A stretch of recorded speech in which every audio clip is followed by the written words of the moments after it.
Bandwidth provided by Recursive Squirrel Interactive. Transcription services provided by transcribeme.com. Visit them on the web at transcribeme.com/BeanCast for up to 25% off. That's transcribeme.com. Episode 501, Non-Reactive Engagement.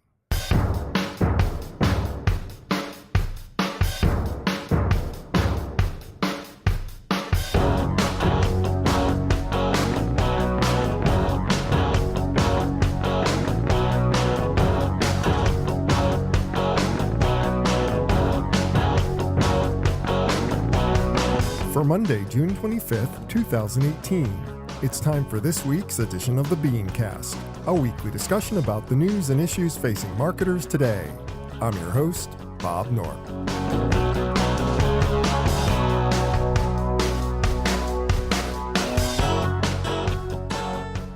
Thanks for joining us. We think we understand how to do social. After all, we've got over a decade of experience that says we're doing it right. But what if we're really getting it all wrong? How would we bring our objectives in line with consumer desire? Tonight, we'll discuss. Also, whether mommy bloggers have killed their legitimacy, how 5G will change our business, the limitations of global ad campaigns, plus this week's Ad Fail 5. That's the lineup. Let's meet tonight's panel.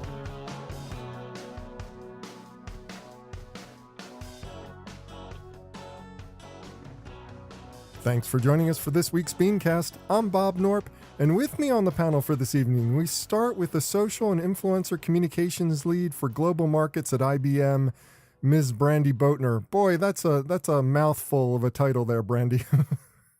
It is pretty long, Bob. Sorry. No, that's great. It's very, very impressive. Now, also with us, we have the marketing strategist for content agency Noble Mouths. Mr. Hal Thomas joins us. Hi, Hal. Hey, Bob. Glad to be back. Now, next up, we're pleased to welcome the Managing Director of Canadian consultancy Cult Collective, Mr. Marc Whitehead. Hey, Marc, glad to have you here. Hey, Bob. Always a pleasure. And finally, we have the Executive Vice President of Audience Science at Viacom, Mr. Julian Zilberbrand. Hey, Julian. Hey, Bob. Thanks for having me back. I'll make sure to say something incredibly controversial. Well, controversial maybe, but definitely interesting because we've got a lot of really, really cool stuff to talk about this evening. And first up, a recent study seems to suggest that while most brands focus their social efforts on education, engagement, or inspiration in that order, according to the study, most consumers like to look to brands to provide things like, discounts and product info and learning opportunities. So while there's a little bit of overlap on education, for the most part, they're not aligned. Not to mention, the jury is increasingly out on whether engagement even matters in any context of advertising. A lot of people are calling that into question, which leads me to wonder, Brandi, are we getting social completely wrong? Is there a major disconnect that needs to be addressed here by the industry? Yeah, well, Bob, I don't necessarily think that we're getting it wrong. I think we need to put the social back into social media as far as like interaction. Like you said, the study is suggesting you want like discounts, product info, or learning. So it doesn't have to necessarily just be a coupon or, a free entry or, one extra night stay at the hotel. But really, it should be, well, how do we make that more social with a mix of kind of online and offline? So I think we're forgetting that part. So I do think there's a little bit of a disconnect. Do I think it's earth-shattering? No. But I do think if customers want, and we know, mobile reigns supreme. So if I want to get a coupon or if I want to get some kind of something, a free coffee, free donut for National Donut Day, whatever it is, give me that coupon, but do something offline as well to make it social, right? For me to want to keep interacting with the brand or to be loyal. So I think we really need to put the social back in social media. Not necessarily that we're getting it wrong. I'm not necessarily agreeing with this. I mean, I listened to this study. When I read this study, I got the impression that what consumers wanted was actually less social engagement. They wanted to engage with brands on social media, but in terms of, very utilitarian uses, like, tell me about your latest products. Tell me about the offers and discounts you have. Give us some educational materials. They're not interested in engaging with the brand in any kind of meaningful social way. And it didn't seem like they were interested in inspirational posts, which is kind of the staple of social advertising, social media marketing. So it feels when I'm reading this study, it feels like there is this major disconnect between what the brands are doing and what the consumers are actually asking for. Am I wrong? So what study? I mean, I don't know what study this is from. Well, I mean, as with I all studies, personally, I can only give you how I look at it. That's how I personally. But I'd love to know what consumers, who did this and who did they talk to? Was it a certain demographic? I'm looking at, just again going back to like what I said about putting the social back in social media. Look at what's going on with the World Cup. Has everybody been following the World Cup? And just kind of, regardless if you think the U.S. doesn't like soccer or not, everyone can see the World Cup is going on right now. I can't tell you the number of countries and brands and commercials and things that are literally driving this, we are one world. Russia is so wonderful because of what's happening. And look at this shoe and look at this player. I mean, if you want to talk about, nobody in the US is running out to go buy soccer balls. Right? Nobody's running out to be like, oh, it's the World Cup. Let me get my cleats together. Like, nobody cares. Nobody else cares about that. But they want this whole frenzy of a World Cup. So again, I don't know what study it was, but I'm going to go back to what I see, and just for my brand, and I'm in business to business. I don't even sell directly to consumer, but people aren't sharing content. They want experiences. They want to be social. So I'd have to see this to see who was surveyed, what demo, where are they, to say that, oh my God, there's a huge gap that we should be worried about. I think it might be a healthy mix of both. If you're thinking about it, like at the end of the day, consumers do want utility, and I would say obviously variable on the brand. They don't necessarily want to have a conversation with a brand because it doesn't feel necessarily natural. But at the same time, I do think that they're, in the social world, you do have to look to engage in a social manner. So it might very well be just a very healthy mix of both, regardless of what the study said, because I think Brandi makes a great point.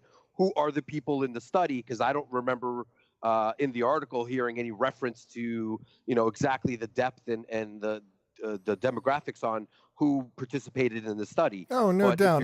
We always say on this show, without a doubt, that every study needs to be taken with a major grain of salt. So understand, I'm playing devil's advocate here, but at the same time, there has been a lot of talk for a number of years about whether brands should be engaging in a friendly social manner with consumers on a regular basis, whether there's any kind of real value in that, as opposed to providing services, being there to listen to the needs and provide services to the consumers that align with where the consumer desire is. And it seems that we're trying so hard to be friendly and fun via social media, and I'm not sure you're getting the kind of results that you can get if you were a little bit more utilitarian in your approach. Yeah, but I do think it's both. I think it's both. Just again, going utilitarian, depending on the brand and depending on the consumer. Yeah, you might want the discount, but wouldn't it be nice, like after I got the discount, if I just want the utility, wouldn't it be nice to sprinkle just a little bit of vanity in there and be like, hey, when I went into the store, I got an alert on my phone that was like, thank you for shopping, or thank you for coming in with your coupon. Like something to make it a little bit more social, a little bit more human interaction, because regardless, at the end of the day, between brand and consumer, we're humans. There are humans behind the brand, and depending on what the brand is, it can be experienced through the humans that work there, and we, the consumer, a human. So again, with mobile reigning supreme, I do think you have to have a balance of utility and vanity, because I don't care who you are, you want the vanity. Come on, you want it. And I think you're right, Brandi, in that when you feel the humanity of a brand through their social activities, I think you tend to engage with them. I think there's just not enough marketers who are doing that well. I mean, there are too many posts in my Instagram feed that are really just a brand trying to bring to my attention some kind of a product they want to sell me. Right. And I think in the absence of bringing humanity to some of those conversations, people are saying, well, I guess this is an ad like all the rest of the ads they're doing. I expect those ads to do the same things as the traditional ads are doing. Show me what's on discount. Show me what's a new product that I should pay attention to. But don't try and build a relationship with me that isn't honest and sincere and authentic and is based on what my needs and my interests are in the brand than the other way around. So I think you see some brands like the Zappos of the world building great camaraderie with their audiences through social media. And you're seeing a lot of other ones who haven't quite figured out exactly what you're saying, Brandi, that you need to build rapport and you need to start to show the human side of your and empathy in any of the kind of conversations that you're having with people online. Mark, let me tag on to that Zappos story, because we can use Zappos as a good example of consumer engagement on social media, but the reason that they get to have that social engagement is because they've lived and created an experience of branding that exists offline. And people have taken that experience of being offline and they've translated into permission to communicate with the brand on an ongoing basis. I think where the trouble with social media for most brands is we go on social media and we try to create a brand experience from net zero. We try to create awareness or some kind of engagement with our product, or we try to be more clever than the other brand, and we're really not doing the heavy lifting offline in order to gain the permission to do that kind of marketing. Completely agree with you. Agree with you. And I think that's 100%. the issue, is that not enough marketers are looking at the entirety of the customer journey. They're looking at a moment in time with a social post and say, what do I want to achieve as a brand in that particular moment? I don't think they're spending enough time thinking, where did that consumer come from to get to that moment in time? And where do both the consumer and the brand want the relationship to go on the other side of it? They're looking at it in a silo, in a vacuum, and saying, how can I maximize whatever kind of a post? I've had numerous, I'll call them conversations. I should probably use a harsher word, with many marketing clients of mine who talk about, I want to maximize how they are judging engagement, which is likes and shares and things like that. To me, engagement is a way bigger conversation than those particular behaviors that they are seeking to maximize with an individual post. Engagement has always been, and has been for a very long time, a very subjective KPI that not a lot of people can define effectively for their own brands. And I think that's a lot of problems that some marketers have, is defining the KPI effectively and understanding exactly what engagement means, because a like in many cases might be considered an engagement, but in other cases might not be considered a valuable engagement. Depends, right? How are you looking at your consumer? What is their lifetime value? What are you trying to get within the lifetime value of that consumer? What is the lifetime value that you're going to give back to that consumer? What is your relationship? And how do I maintain that over the course of multiple platforms, environments, and offline, online, whatever it is? And more brands that go about it from that manner, it's kind of what everybody's saying here, the more successful the brand is going to be in having a relationship with their consumer. It's just like, Bob, it's like dating. I would like to say, as the single female of the panel here, living in Manhattan, you can't give it up too soon. Like, you just can't. When you are, and I think you use the Zappos example because they have built a relationship. They started out with like first date went well, want to see him again and again and again. They've built a relationship with their consumers. Like you said, online, you get the discount. Offline, there's an experience there. And that's where people are trying to crack the code. But if you get back down to like, we are humans, and treat it like dating, maybe not like the rules dating where you don't call, and you're not supposed to accept a date after Wednesday kind of thing, but you should treat it the same. That way you have an effective, and both parties are going to get something out of a fruitful relationship. No? Never tweet your consumer after the first date. It's just poor Saying, after Wednesday, it's all moot, right? just poor day. It's poor. Poor taste. Something that who Julian wants to deal with you after Wednesday, Brand. Where were you on Monday? Now, something that Julian said, I want to come back to it because, Julian, you brought up the engagement metric problem. And there was this really interesting article that was published this past week about how engagement kind of sprang on the internet from a really, really bad place. And he likens it back to the Touch the Monkey ad. And he said, the Touch the Monkey ad, which is vilified in advertising history as being one of the worst banner ads ever, is really one of the first engagement ads. People engaged with the Touch the Monkey banner. And after that, we've always been seeking and searching for that elusive engagement metric. And we're not really having a whole lot of success with it. Are we too focused on engagement as opposed to really trying to create relationships, really trying to provide services, and really trying to provide some kind of meaningful interactions with our consumers? Are we just caught up in a feedback loop of engagement? Hal, I haven't heard from you yet. What are your thoughts on that?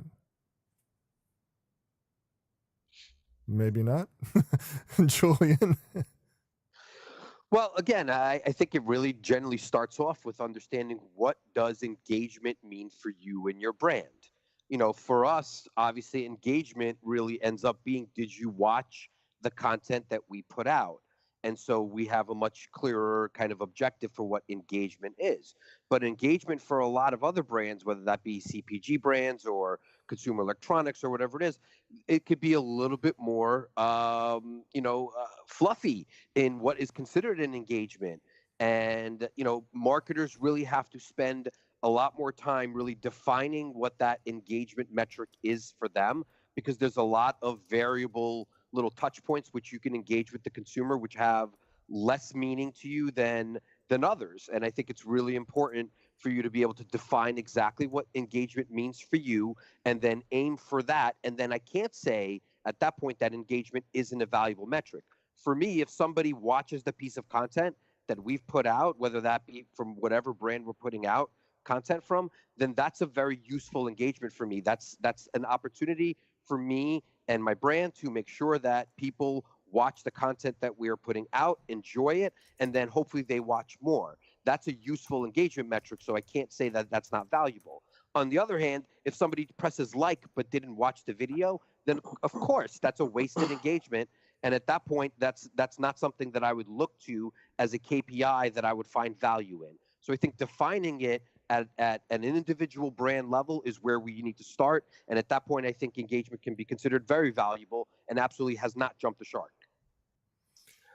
It absolutely has not jumped the shark. And the only thing that I would maybe take a little bit of issue with you is in our agency's perspective and my perspective, engagement is not a behavior. A behavior happens because of engagement. People have, and the way we define engagement is an attitude that you have towards a brand, a predisposition to behave in a certain way. And the way we define it is, how do you feel or want to feel about that brand? And what do you believe about that brand? And our contention is those feelings and beliefs are the attitudes that you have that build predisposition for you to behave with a brand, to click that like button, to transact, to advocate, to share, all of those kinds of things. But I understand why you say that, because up until now, and I agree with you, there has not been enough work done around studying and identifying the measures of engagement. And I'll give you a little advertorial at the end of this conversation about a webinar that I'm hosting this coming week that is all about this topic. Well, one last question I have on this subject before we move on. It's the fact that in social media, we've talked over and over again about the importance of listening to our consumers. And it seems like most engagement efforts, most efforts by social media managers online for brands are very focused on saying and doing and showing how clever and cool and relatable the brand is, as opposed to just sitting quietly, listening, and then being ready to jump in and help. And I know that this gets into the area of customer service, which is a completely different area, Brandi. You know, it's just like marketing, PR, customer service. They all talk to each other, but they're different operating units within a brand. But is it more important to be listening and to create great opportunities for crafting surprise and delight as opposed to, just being clever as possible? Well, I think there's a time and a place for, the clever and witty. I do think that brands do need to listen to what, because you wanna be a part of the conversation. You don't want to just add noise to the conversation, which is what I think 90% of social media marketers do. It's just noise. When you tweet 15 times a day, when you're posting on Instagram 20 times a day, you're not listening. You're just so busy trying to get out your message. You don't even know, like, is it resonating with people? Is this what people are even talking about? So I think it's a little bit of both. But I do think there are things that are like moments in time where if I want to post something on May 4th to tag along or to trend jack, May the 4th be with you, to show that my brand is, clever and clear and we like Star Wars, yeah.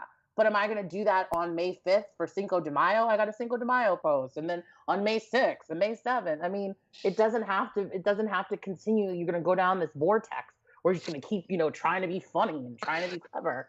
So I think you have to listen. You have to listen to show up where the consumers are and to contribute to the conversation and not add to the noise. We're overwhelmed with the messages that we get in the course of a day. Is just to be, I say very similar to like meditation, brands need to practice non-reactive awareness when it comes to social conversation.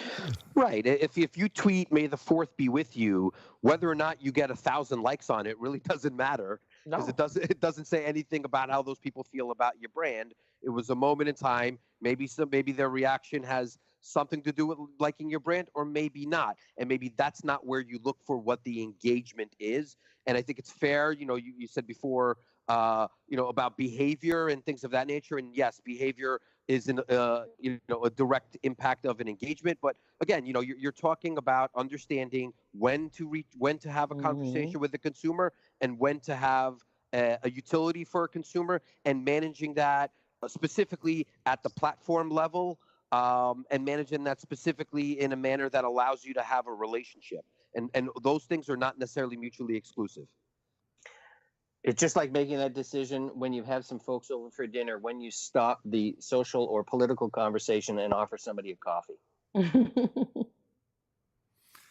Well, I'm going to move on to the next topic because I think we've got Hal back. Hal, do we have you here? Hal is having some audio. I'm back. Okay, fantastic. We've got Hal back just in time for us to go into the next topic. One of the core staples of social influence marketing has always been the mommy blogger. Since we're on social media, we might as well continue this conversation. And yet, as more and more of these individuals are exposed to be doing things like faking audience and engaging in other questionable practices that piss off marketers, Hal, is it time to rethink programs that work with bloggers as a whole? What's your take? I know that you do a lot of work with bloggers or have in the past. What would you say to that? Well, first of all, Bob, let me just say that I'm so excited that you gave me this question because, as a big bearded cowboy boot wearing white dude from the South, I feel especially qualified to talk about mommy bloggers.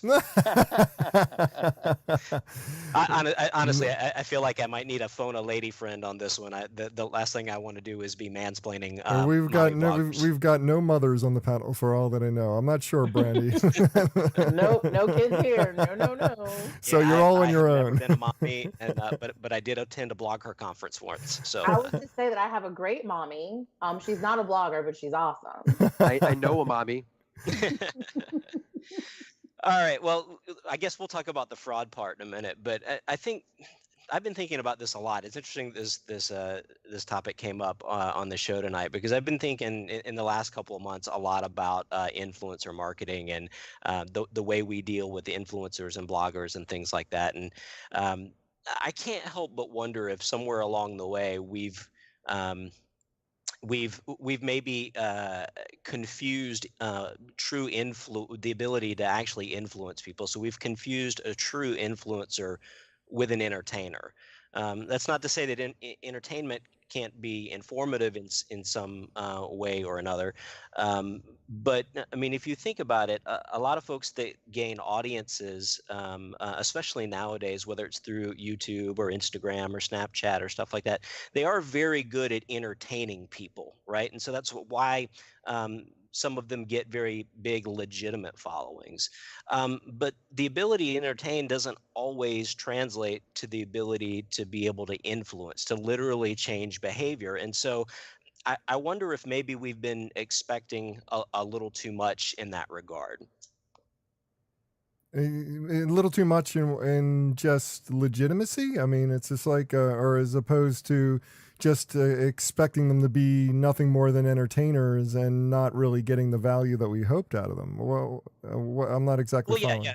All right. Well, then let me elaborate. So I'll use a traditional example. Like, you know, where everyone's familiar with, say, you know, with the celebrity endorsement. You know, I like Danny DeVito, I like George Clooney, I like their movies, and I find them, you know, somewhat entertaining in the Nespresso commercials. But I don't know that George Clooney or Danny DeVito necessarily would be influencers in the sense that they're actually able to influence, because of who they are, my ability to decide to buy an espresso. I think maybe when it comes to some of the influencer marketing, and this is not true of everyone that's pegged an influencer, but I think what we're beginning to see is a lot of the so-called influencers are good about attracting an audience, but maybe they aren't as good about being able to actually influence, again, which is why I think maybe there's a lot of so-called influencers that are really more entertainers, and others they're really good about drawing a following, but can they really shift someone's behavior and set, you know, and go from you know, somebody enjoys watching, you know, their YouTube program to actually buying products or services that they might recommend. Yeah, I mean, I want to know, do you guys really want to go out and buy a Lincoln because you think that Matthew McConaughey drives one? Well, but that's a whole different argument, you know, because you know, when we're talking about endorsers, that's been a classic. It's been a classic advertising technique for since the beginning. I mean, we get a famous person, we take their fans, and we take their audience, and we try to make people aware about our product. Does it actually move product? Maybe a few. It certainly creates buzz and it creates awareness. But the whole idea about influencer marketing is we're trying to gain legitimacy, right? I mean, Brandi, this is your bailiwick, so you tell me. This is what I do, yeah. I mean, you know, we're trying to actually feed into their recommendations because they're an expert on this subject matter, and we depend upon the audience to be well-informed, well-educated, and trusting of the person making the recommendation. So conceivably, influencer marketing, or in you know, any kind of blogger marketing, is essentially trying to take that influence and apply it to the brand. So if it's true what Hal is saying, are we wasting money on entertainers so all we're getting is endorsers, which are not as powerful as influencers? And is that really an effective strategy to work with second-tier celebrities? Yeah. So again, so this is what I do. So I don't want to, you know, Hal, not to steal your thunder, but I mean, I do run our influencer program. So I do deal with influencers, and the way that I break it down, they're never, you know, just because I have to stay true to my brand. My brand is 107 years old. We're not, you know, going to put a Kardashian to sell a mainframe or have a Kardashian play Watson. That doesn't align with our brand. That would kind of be dope. I'm not gonna lie. It would kind of be cool. I would advocate for Kanye and Watson to kind of go at it because they're geniuses. But how we look at influencers, kind of to Bob's point about legitimacy, we have to look at people that add value, especially when you're talking about technology and some of the technology that we're doing. So we break them down into 3 categories. And this is just now, I don't know if other brands do this. I don't know if Viacom, you guys have something similar, but you're either a thought leader, an advocate, or a customer. And by advocate, that could be you're an academic, you're somebody, you know, who has deep expertise. You might be an architect, you might be someone that designs something. You're an advocate of the technology that we're talking about. So either you're a thought leader, you've come up with a patent, you've written a billion papers, a book, whatever. You're an advocate, you're a customer. Nowhere in those three, in the way that we run our program, the way I run my program, is, oh my gosh, if you have 1 million followers, I definitely want you to come in my influence program. Because I don't know if, first of all, I don't know if those 1 million followers are legitimate followers. I don't know if you bought a list of followers. I don't know if they're the people that I would want to reach. And, it's the whole quality over quantity. There are a lot of, that is an actual title that people put on their resumes and that people are validating, is social media personality or social media celebrity. I am one who loves pop culture. So I don't know if you guys watched The Bachelor, but the very first episode, or The Bachelorette, the very first episode, the Bachelorette asked, well, what do you do for a living? And no lie, the man said, oh, I'm a social media personality. And I go, what does that mean? What does he do? Exactly. See, so I actually agree with that 100%. I agree with everything you're saying, and wasn't necessarily trying to take a contrarian point of view. This is where it kind of leads into this idea of fraud. I think 5 years ago, certainly 10 years ago, but 5 years ago, I think a lot of what we were starting to see in terms of what we would now call social media influencers, I think there was a lot less, there were fewer of them, but I feel like they were, it was easier to separate the wheat from the chaff, right? Because you didn't have so many pretenders out there, with 1 million subscribers on YouTube and stuff like that. Now that social media influence has become a thing, you're absolutely right. You have people who grow up and, well, what do you want to do? Well, it's like, well, I want to be a social media personality. Right. What does that mean? Right. I want to be a YouTube personality. And so when you have somebody like that, and I tend to feel, so I don't have data on this, but I tend to feel like there starting to be a lot more of those type of people that are being kind of bandied around as influencers. These are people who grew up wanting to be basically in the limelight. They weren't necessarily people who came about because, as you said, they slowly built an audience, a quality audience, because of their expertise about a thing. Because when you do that, then usually when people look at you as an expert on thing, you do have the ability to influence or shape decision making. And so, as I said, my overall statement is really just kind of a commentary on where it feels like the mass of this thing is going. And so, as more and more people try to get into this to be personalities, essentially entertainers, we're going to start to see a lot more of this, where people start to buy subscribers, buy followers, buy views, and things like that. And it is going to become a lot harder for us to find quality folks.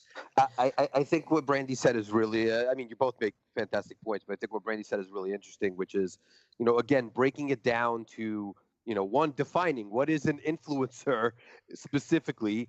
What are you trying to influence? Who are the right people that you're engaging with to kind of make sure that those functions are being met? And I think it's important to kind of, differentiate between, what Hal's saying, which is, somebody's just a personality or an entertainer, or somebody is an expert in something and people listen to them because they understand and know what they're talking about, trust them, and therefore can influence how they might look at a product or a brand.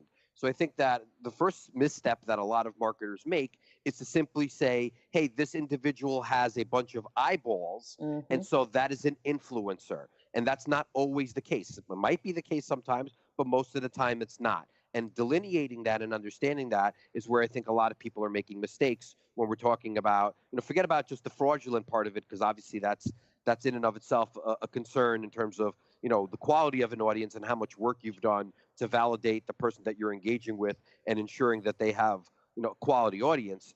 But again, are they capable of actually driving a behavior versus somebody, to everybody else's point, somebody that's just an entertainer and not necessarily somebody that somebody's going to listen to? Yep, absolutely. I love your checklist there, Julian, and I think it's right. And the other thing that I am concerned about is, too many marketers are accepting the propaganda from influencers who are saying, not just here is the size of my audience, but here is how I'm influencing all these people. I think marketers, it's still incumbent upon them, and I'm sure this is probably what you do, Brandi, is you got to do some legwork to kind I of do. to vet and filter that these people Totally. are what they say they Yep. are, Yep. and not Absolutely. just buy the propaganda that they are going to spill. But not saying I'm everybody. the smartest guy in the room doesn't mean you're the smartest guy in the room. But not everybody has the resources of Viacom or IBM or any of these other big brands that we're talking about to actually vet these influencers. I mean, you need to do a lot of legwork, and you've got to need to do a lot of research on these individuals before you can make a decision. And yeah, kudos to you guys for doing it. But the average marketer at a smaller mid-tier brand looking for some influencer marketing can easily get duped. And what I'm wondering is this entire situation becoming so untenable that as a marketing consultant here on the side, I would have to go to my client and say, frankly, I don't think you should be doing influencer marketing. That influencer marketing could be just a waste of your time and money unless you have the abilities and the pockets and the personnel in which to vet these individuals before you run this campaign. I mean, if you're going to talk to a mid-tier or low-tier marketer, then they should at least have an understanding of why they want to use an influencer. Who are they looking to engage with? Whether or not that person's going to stand behind, the product that they're quote unquote selling, and that you feel comfortable with their offering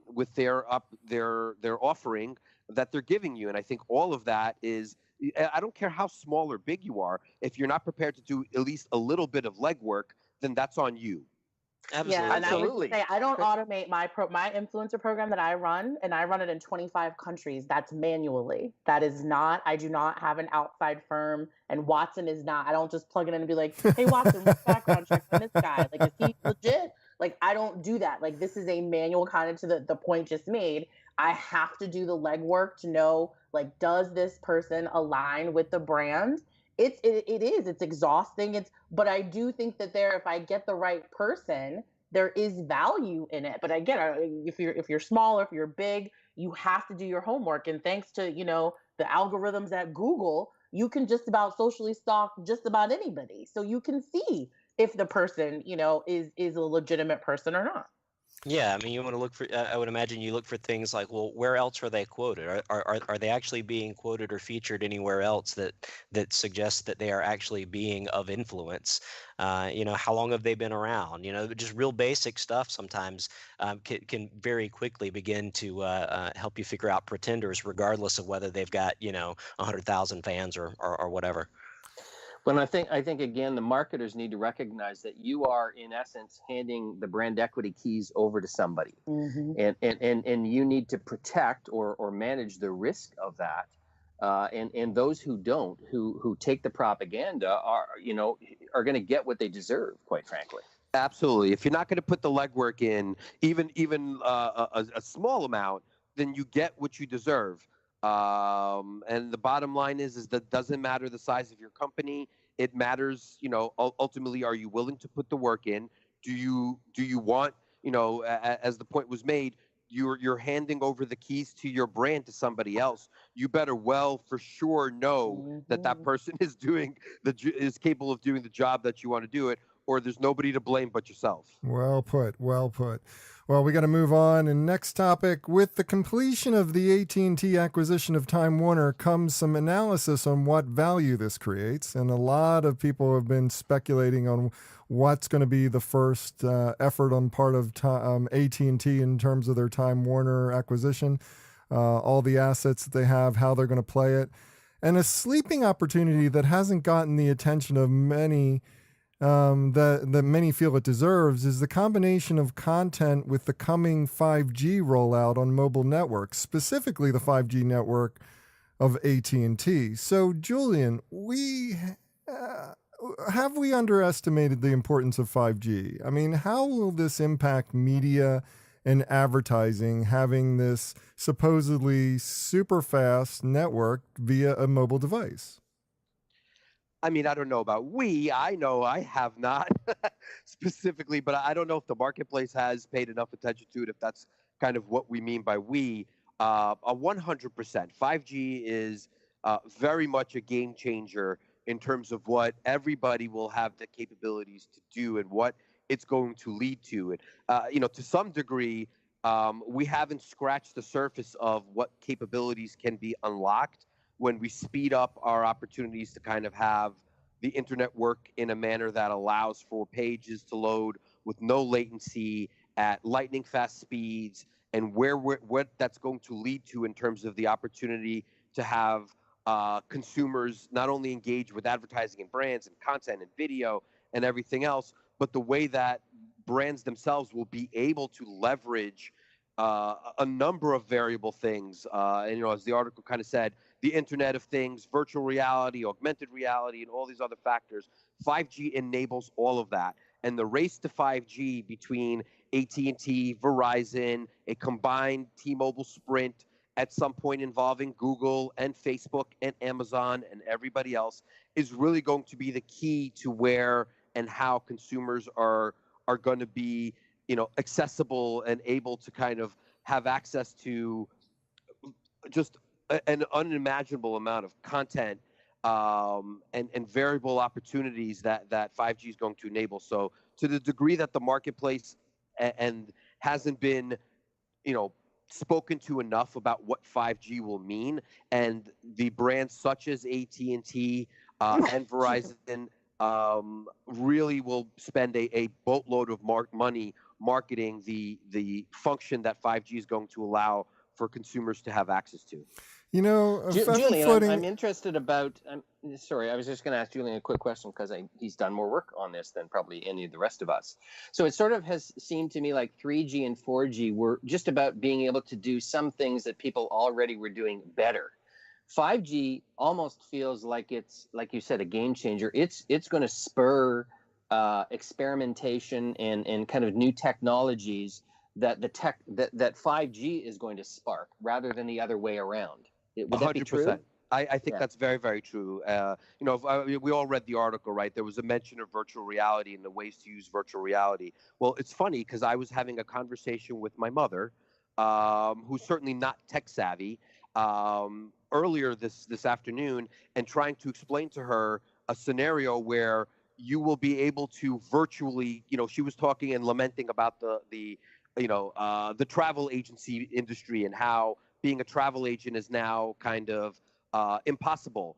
Well, if 5G might enable you to put on a virtual reality headset, have a travel agent put on a virtual reality headset, and for you to have a virtual experience of going into their office and still speaking with a travel expert and never leaving your home. And that's what 5G will enable the opportunity to, because it will enable that technology to work as it's meant to work, much more so than what 4G is allowing it to do. But more to the point of what's going on with the Time Warner merger or the Time Warner acquisition by AT&T. It's purely about content at the very onset. I mean, the reason that 5G is such a game changer is I've been floating this idea on the show for the past few weeks, and I'd love to get your opinion on this, Julian.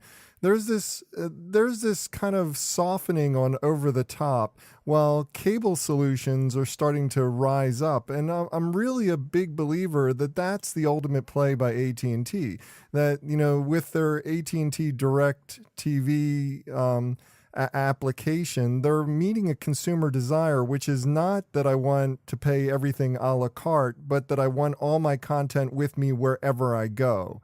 And because that is the actual need that's being expressed by consumers, this gives them the best position to deliver that kind of service to their customers. I mean, it gives them the opportunity to give them content at bargain prices. It's just like some kind of package deal that gives you everything that you need on your mobile device, on your computer, on your home TV, wherever you are, you have access to the same content you have in your living room. I mean, so I don't disagree. I think you're right in a sense. I think it to some degree also might be a little bit more complex than that. There's going to be multiple 5G offerings, right, in the marketplace. It's not just going to be the telcos.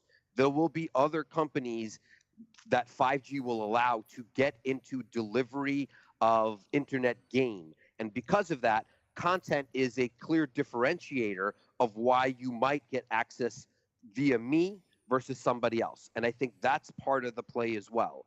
If I have all the access, I have access to HBO, I have access to TNT and TBS and a whole CNN and a whole host of other content in the marketplace.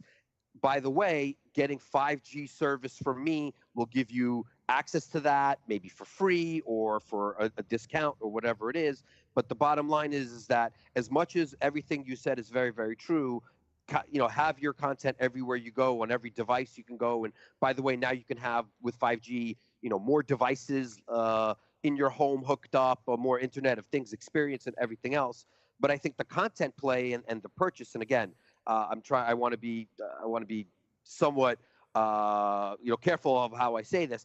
I think part of the reason why you're going to see a whole bunch of consolidation in the marketplace is because you need to have some kind of utility, because 5G alone is not going to be enough. If there's going to be 10 people offering 5G via Wi-Fi opportunity because you don't have to have it delivered via cables like you used to, then you definitely have to have some kind of differentiator in the market. That's a reason why I'm going to get 5G from AT&T versus getting 5G from somebody else. Hey, Julian, can I just add, just from the technology standpoint, because I dabbled, I don't know much about 5G. Just a little bit, I'm sure. Just a little, I dabbled, just a tad.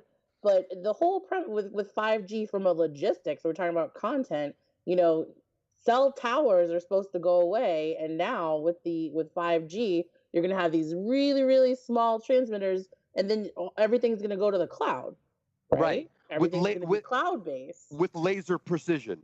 Right. Laser precision, but not necessarily precision with bandwidth. No. Right.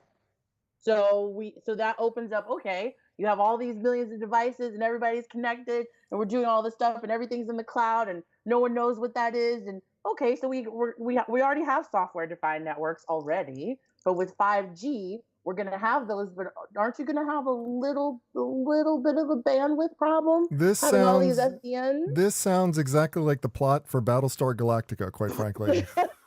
Well, to the degree that I imagine that there are people in Congress right now from a lot of the companies we're talking about lobbying very, very hard about opening up the spectrum a little bit broader to allow for a better 5G experience. Yeah, I'm just saying the bandwidth, again, having cloud-based, that's my only contribution is from the technology standpoint, is getting, doing away with the towers and putting in cloud, but you still have a mobile bandwidth, just because, you might have just a certain, area mileage where you will have the bandwidth. You might have something like the bus that goes by might block something because you didn't know there was an iBeacon on your corner. And it could cause like other issues, not just from differentiation and content, but like, can we really do this?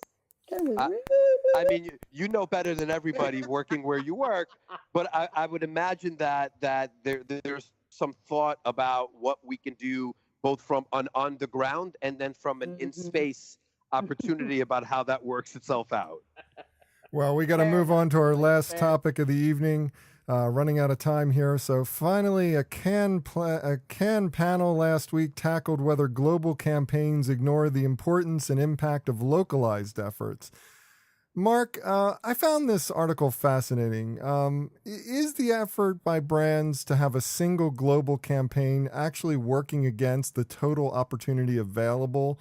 Is it just more safe betting and trying to get cheaper implementation of a global campaign as opposed to trying to localize and make the campaign speak to each local market? It's an interesting question. It's always interesting for me to find anything that interesting coming out of the Cannes event, to be honest with you. But same here. I'm so glad. I'm so proud of myself for only having one Cannes topic on this entire show. Very good of you. So, I've had the fortune of working at a global ad agency and working with global clients like Apple and Oral-B and Fairmont Hotels and the like. And in my experience, there are two reasons that you do a global campaign. You can save money and you have control. Those are the two main reasons that you do it. I have yet to see a global marketer, do research in each of the geographies where they intend to do advertising in that campaign and come back with audience information that confirms that the predominant loyal audience that they want to build a relationship with has the similar traits in every single one of those geographies. And that's the rationale for why we want to have a single campaign. It's never audience centric. It's always brand centric. And it is to save money or it is to have control over things. One of the interesting experience. So I don't think that you get a lot, you get those things, but you don't necessarily get a better engagement as a result. I think maybe 20 years ago, when the world wasn't as global and people wanted to feel as though they were connected to people in other parts of the world, then Coke having a single campaign or a single approach around the world was a way of connecting the world a little bit. But that's not the case anymore. The internet has certainly changed all that. I also worked with Miele, appliance manufacturer in Germany, and they had taken the approach for years of using a global agency, and they came to the conclusion that it was not right for businesses, for all their business units around the world. So they took the exact opposite approach, which was to not only decentralize all of their marketing and advertising activities, but intentionally hire a smaller independent agency in each of the geographies where they did business.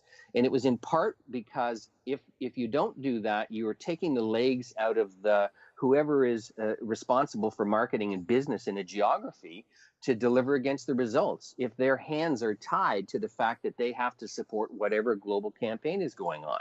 So you lose the ability to push accountability to the people who are doing business on your behalf of the global brand in that particular geography. One of the things that strikes me as I'm listening to you, it sounds like there's a basic misunderstanding between what a campaign is and what a global ad is. Because if you create a global campaign, a campaign should be able to have enough room within it to get localized or specialized for different products in different marketplaces, yet still maintain the same core values and the same core identity that the rest of the ads have. And that's a campaign, as opposed to just running one global ad or a series of ads that communicate practically nothing to a large portion of your audience.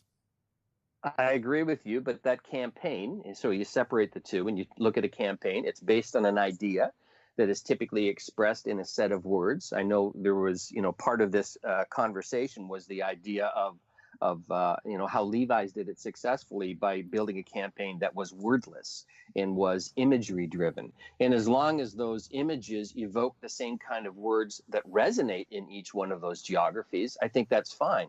But I'll bet you dollars to donuts that Levi's campaign wasn't developed because they did research in all the geographies and came to the conclusion that their audiences had similar feelings and beliefs about that brand, and that was going to drive a similar kind of engagement by taking that approach. As I say, I've never experienced that in all the years that I've worked with global brands where they've used an audience-centric approach to make the case for why they need to build a global campaign, whether it's global ads or whether it's a campaign idea like McDonald's has done, where they give license to each one of the countries to express it in a slightly different way.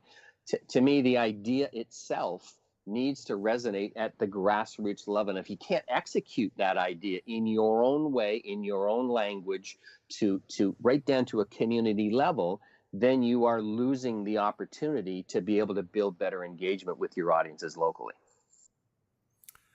Well, with that, it's time for the Ad Fail 5. But before we get to that segment of the show, I do want to take this quick opportunity to thank my guests again and allow them to each do a shameless plug, starting with Brandi Boatner. You can find her at IBM.com. It's the mothership. Tell us what's going on in your world, Brandi. Do you have anything you want to promote? So the only thing I would want to promote is artificial intelligence, or as I like to call, augmented intelligence. We as marketers and communications professionals need to look at AI as our friend, not as our foe. So please look at it. How is technology augmenting human intelligence, not replacing it? Well said. I like the augmented intelligence approach. Very, very nice. Next up, we have Hal Thomas. You can find him at noblemouse.com. That's the home of the content agency where he works. Tell us, Hal, what's going on in your world? What would you like to promote? Well, I'm tempted to just ad lib an in read for the smoked maple bourbon that I've been drinking as we've been sitting here, hoping that I can become an influencer about. I want to know the name of that. I buy that. Yeah, so if Knob Creek wants to send me some, I'd be happy to tell people that they should buy it because it's delicious. And How many followers do you have? I don't know. Right now, let's see. There's 5 of us, so I've got 4. So it's a start, right? No, I just simply plug Noble Mouse if anybody is out there and is looking for a small boutique agency, a lot of hand holding, a lot of close contact, need somebody to work with on whatever marketing needs you have. We'd love to talk to you. Just check us out at noblemouse.com. Wonderful, wonderful. Now, next up, we have Marc Whitehead. You can find him at an agency called Cult Collective, which you can find at cultideas.com. Tell us what's going on in your world, Marc. What would you like to promote? Well, by my count, we used the word engagement 128 times on this podcast. We must have been very engaging on this show. I'm just saying. And that was the perfect preface for me to say that I'm hosting a webinar this coming Thursday, the 28th of June at 1 p.m. Eastern Time. It's free of charge. And if you're interested in listening in on how what we believe about engagement and how you can actually measure it, we've built a whole research methodology over the last 3 years about how to actually measure the engagement that your audiences have with you. And as importantly, learn how to use that information to build smarter and better relationships with them in the future. I would encourage you to go to that URL that Bob said, cultideas.com, and click on the link that's there. And I would love any of the listeners of the BeanCast to come and be a part of it. Wonderful. Yeah, definitely. You should check everybody out there. You should definitely check out Marc's shop. It's some really interesting thinking going on in it, Cult. And last but not least, Julian Zilberbrand. You can find him at Viacom.com, little media company. Tell us what's going on in your world, Julian. What would you like to promote? Well, as always, I'd like to promote TV. Please watch some, especially if you're a Nielsen household. TV. Hey, isn't that TV, illegal for you to say that? You're not supposed to say that. I don't know. If you are a Nielsen household, I'm just putting it out there. TV, that thing that you now watch on your phones. Please do that. Watch as much TV, watch content, and specifically watch our content.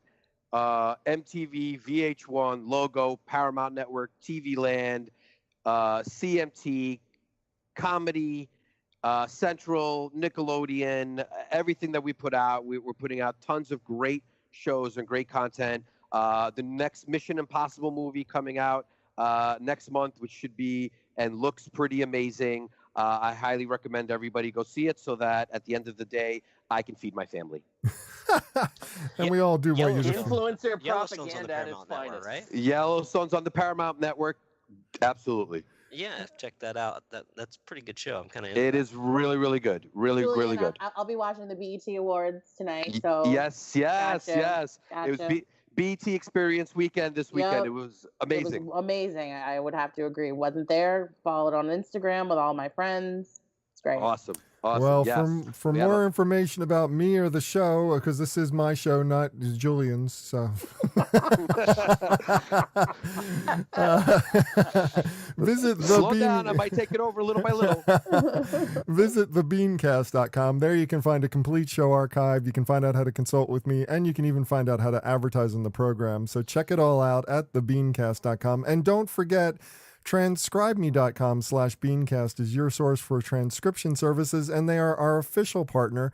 So now you can, of course, get transcription of every BeanCast episode We usually post it about a week from the show posting date, so check it out at transcribeme.com/BeanCast. And now it's time for the Ad Fail 5, a rundown of the lowest moments in advertising, marketing, and public relations from the last week. First couple are pure play PR disasters. First up, the White House got some unwelcome attention as Melania Trump... this one cracks me up. Melania Trump was seen wearing a Zara jacket on her visit to border detention centers that said, "I really don't care, do you?" Julian, I don't even know where to begin with this one. I mean, it's just like, did she know, or was she just handed this jacket from someone looking to sabotage this whole mission? My guess is somebody's PR staff was asleep that day. Must have been. I can't believe this one got through. And in the second disaster of the week, Peter Fonda got a PR backlash for suggesting that President Trump ought to put his son Barron in a cage full of pedophiles to know what his detention centers were like for kids. Hal, I mean, I'm just going, this is so off. I mean, I understand you're upset with the president. You're upset with his... Just another acid trip. Yeah. I'm convinced that he and Kathy Griffin are drinking buddies. Now, next up, the state of Oregon had their domain blacklisted as spam after a phishing attack co-opted their email servers, Brandi. I'm just thinking, you really ought to make sure that you don't get hacked when you're the state government. But I understand that everybody gets hacked. You got to have a response. But to be hacked and then blacklisted from your domain seems crazy. Human error is the cause of a lot of sometimes it's our own internal. It could be as opposed to like a cyber criminal, but it's like a double whammy that not only do you get a phishing attack, you are breached, but then you get blacklisted and you are the state government, which is, hey, everybody, you can work with companies like IBM to ensure that you don't become IT deficient, because that's what it is. Good commercial in there. Wow, slick, dude. Very Wow. slick, very slick. I can see why you work there. Now, next up, Italian clothing retailer Benetton had the misguided idea, Mark, to use an actual photo of refugees being rescued by an aid agency without the organization's permission. Now they're being sued by the organization. It's crazy. This seems like 101. It is hard for me to remember how long ago they had not done a campaign based on a misguided idea, though. So this sort of seems in keeping with the brand. Oh gosh. At least they're keeping it in the house. Okay. And wasn't it Hugo Boss that did something similar, just like, I don't know, 4 or 5 years ago, where they used a natural disaster and tried to spin it on Twitter as, it was everybody clamoring for their new collection or something like that. That's what this reminded me of. And it's like, wow, same industry. Do you guys not learn at all? Desperate for attention, obviously. Apparently. And last but not least, my favorite ad fail in weeks that I've come across, Burger King Russia. Burger King Russia thought a great World Cup promotion would be to give away $47,000 and a lifetime supply of Whoppers to any woman who managed to get pregnant with a World Cup player's child in order to preserve the Russian soccer dominance of the future. It's Julian. What the heck is going on with this? Burger King Russia. Go ahead. Let me just say, as somebody with a Russian background, that's hilarious. And they should not have apologized. They should have just gone with the idea that they were trying to support Russia or something. Just apologizing makes it seem so much dumber. I think that's the one example, an exception to the rule about doing a local campaign that should not go global. Yes. Well, have something to add to this list or just want to discuss it? Comment online. Use the hashtag AdFail5. That's #AdFail and the number 5. Well, that does it for this week's show. If you'd like to subscribe to this podcast, visit our website at thebeancast.com and click on the subscribe link. If you're an iTunes listener, we've also provided a direct link to the iTunes Music Store, or just search for the BeanCast in the podcast directory of iTunes. And whichever podcast directory you use, when you subscribe, please leave us a review. Got a comment? Have a question? We'd love to hear from you. Just send your emails to beancast@gmail.com. Opening theme was performed by Joe Seibel. Closing theme by C. Jax. Thanks for listening. I'm Bob Norp. We'll be back again next week. Hope you'll join us then.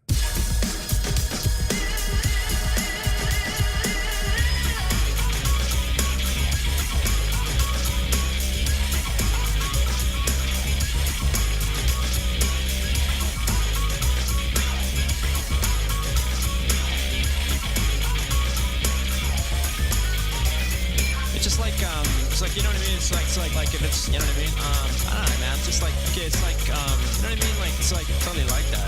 It's like, I don't know, like if it's, you know, it's like, you know what I mean? Yeah, it's just like kind of, it just seems like it's just like almost exactly.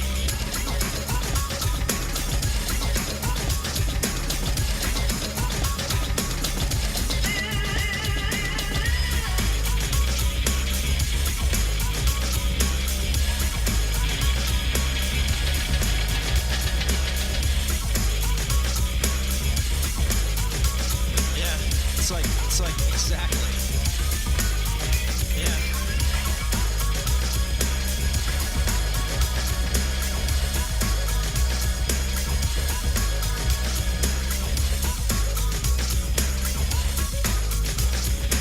You know what I mean? Exactly.